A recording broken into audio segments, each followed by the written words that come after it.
Hello, Mark Holland, Holland Gold, home of the gold maker.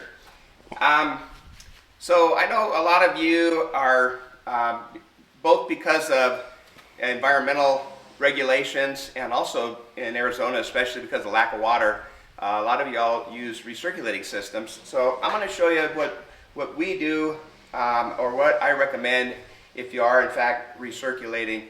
I've done the siphon feeds over the top. It works, but my experience is it wouldn't quite keep up with the draw of this little Honda.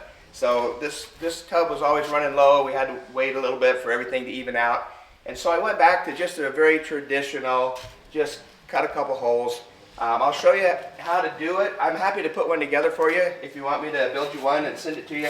But shipping is restrictive, and if you have access to Home Depot or Ace Hardware, it's pretty simple to do. Literally, if you don't have a 4.5-inch bit for the price of shipping for me to send it to you, you can buy one of these.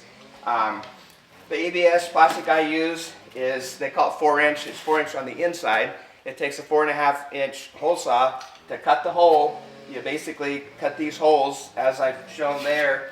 You take about 6 inches of ABS black plastic, slide it in there, and then my pro tip is, because when you're recirculating, you probably have a limited water supply. You don't just want the water to be leaking around the outside.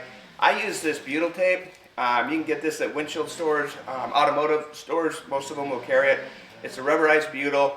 It takes about 15 inches. You snap it off or cut it off, and you just stuff it in this crack, and that keeps your water from leaking at those joints. And it doesn't get hard, so at the end of the day, you can disassemble it again so you can stack your totes and make it real portable. But that's my recirculating system. There's lots of different variants of it. Works real well. One other thing that I like about having these holes more traditional versus a siphon is that the siphon feed is obviously drawing from the bottom, and that is where your sediment is. This is drawing clean water from the top, and cleaner water both for the pump and for the machine. The cleaner the water, if you're dealing with really fine gold, the cleaner the water, the better it is at capturing that fine gold.